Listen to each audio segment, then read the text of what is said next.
Welcome to The Fix. This is where every Sunday night, without fear or favor, we question the big hitters, look ahead to tell you what's coming up and what's going to matter on Monday. And of course, we go beyond politics and look at the cool stuff South Africans are doing. We begin with tonight's big hitter. Joining me this evening is, of course, the Minister of Energy, Minister Jeff Radebe. Minister, good evening. Welcome to The Fix. Thank you, Karima, for inviting me. I'm very happy to be here, as well as your viewers of The Fix. Minister Radebe is, of course, the person that is responsible for the entire energy plan of South Africa.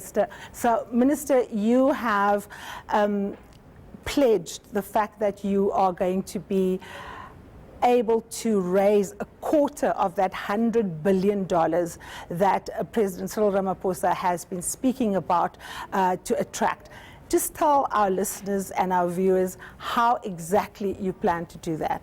Well, first of all, I think we need to praise our president for having the vision of focusing our minds as South Africans, but more particularly as government, that we need to get about $100 billion of investment in the next few years into the South African economy to deal with the triple challenge of unemployment, poverty, and inequality. So, as a Department of Energy, we're rising to the occasion. We say, in terms of the projections that we have, but with the collaboration of our partners in the private sector and communities, I think we can be able to bring about $25 billion in investment in the energy sector. First of all, we already done so in terms of ensuring that in April of this year, we signed these 27 independent power producer agreements that is going to be pumping in about 56 billion rand into the South African economy.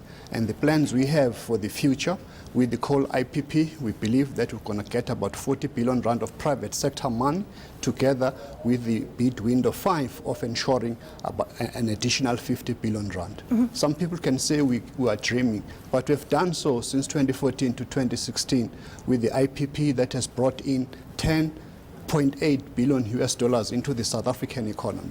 But of course, it's a huge amount of money and it's dependent on a whole range of factors. One of the big things, of course, is policy certainty. And there's been a lot of uncertainty about what exactly the energy plan is made up of, what the mix is going to be. And of course, the big talk is nuclear. Minister, how big a part of the energy mix is nuclear power going to be going forward? That will be determined when we release the integrated resource plan in August.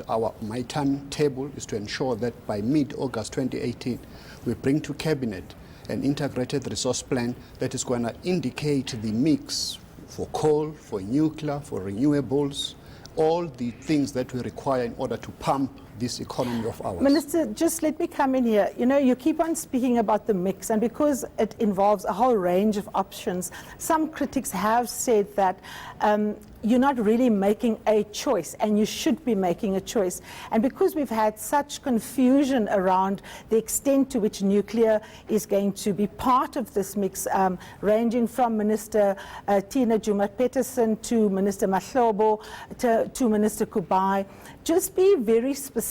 What is going to be the main line that is going to make up the energy plan, and within that, how big a part is nuclear going to play? Let me bring you back.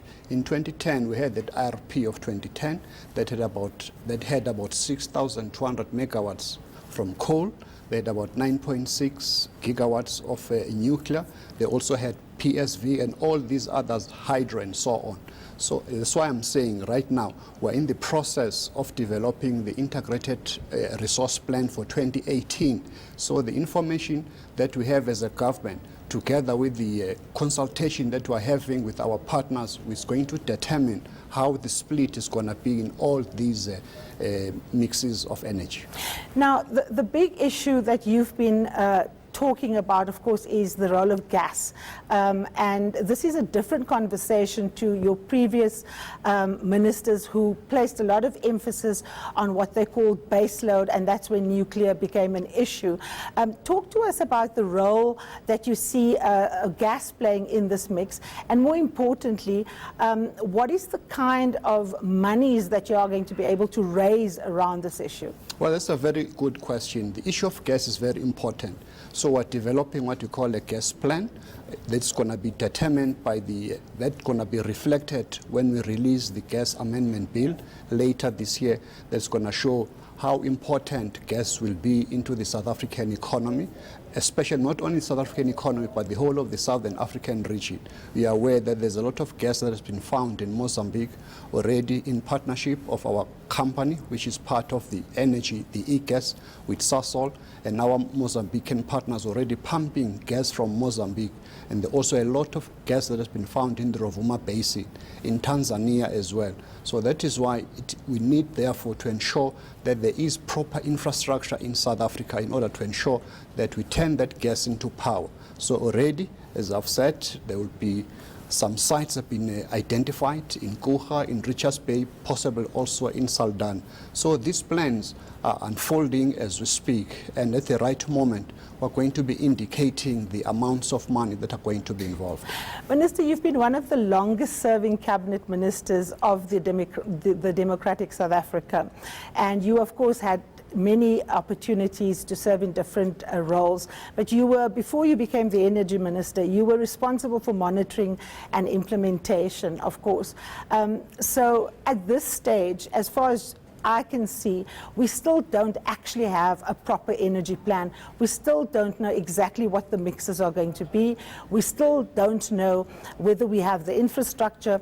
And more importantly, we don't know exactly where that money is going to come from. Isn't that a concern for you, considering how important it is that you've promised to make good on bringing that quarter of that $100 billion that President Ramaphosa has been speaking about? No, I'm not overly concerned about it. That is why we've taken decisions of the roadmap that we need to develop in order to ensure that we bring that policy certainty. One of the reasons why we felt that we need to move with speed with these IPPs that we signed in April was to give that policy certainty and also confidence into the investors that we are ready for business in South Africa. I can assure you that that integrated energy plan together with the resource plan is going to be there in August of this year. Already there is a technical report that is before us, but it is important that we must be transparent as a South African government. That is why I believe even the consultation I had on Friday with all the important stakeholders is a building block in order to ensure that by the time we have this integrated resource plan and energy plan, we have a broad consensus amongst all stakeholders. Now, you're talking about the importance of transparency. Let's get back to nuclear. There's been so many rumors, reports about whether we have a deal with the Russians, whether we don't have a deal with the Russians. The BRICS summit starts tomorrow. The Russians are here. Minister, tell our viewers, do we have a nuclear deal with the Russians or don't we? Well, that question was decided by the High Court in Western Cape last year, where the submission of that intergovernmental agreement of Russia, of United States, of South Korea was put to test in the High Court of South Africa, where the court decided that the submission of those was unconstitutional and unlawful and has been set aside. So we're back to square one. That is why this IRP is going to determine how we move forward in all the energy mixes, including nuclear. So are you saying there's no deal with the Russians?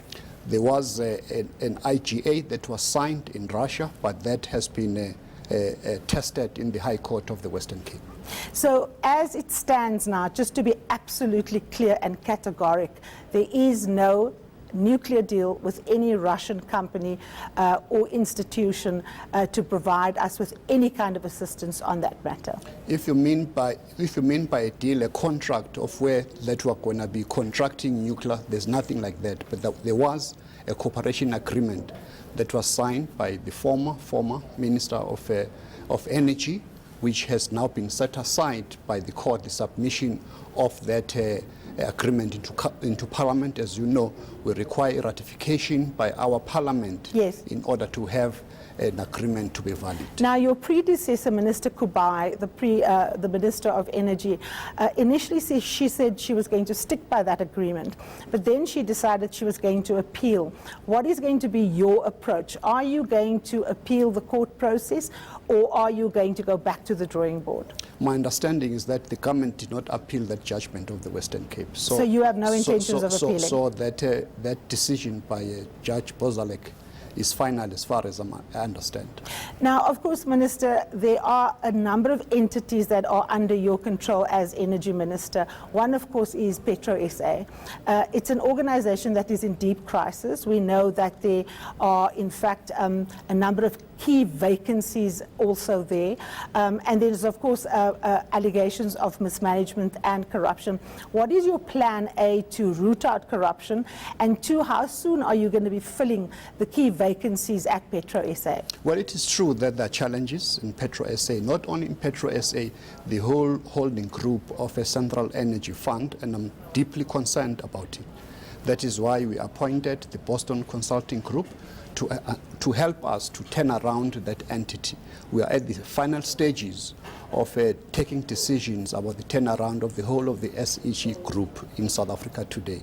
So after that, we're going to be filling positions because, as you know, there are many Hollywood actors in CEF, in Petrol SA, in Strategic Fuel Fund, and so on. So that situation cannot go forward unattended. So it is one of my priorities in the next few weeks to ensure that there is stability in the CEF. Give us a timeline in terms of vacancies. When do you plan on having these key vacancies filled? As soon as we have approved as government the turnaround of the CEF group, then we'll start the process of filling those processes.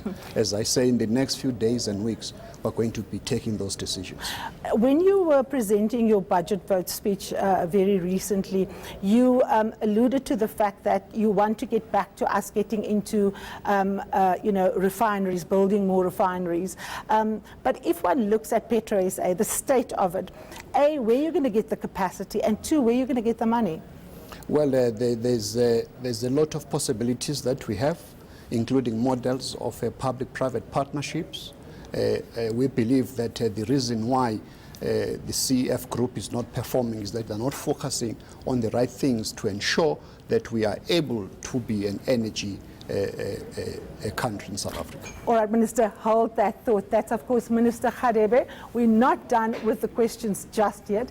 Up ahead, Sunday Times columnist Peter Bruce is itching to come in. He'll join me and we'll both be pressing for answers when we come back.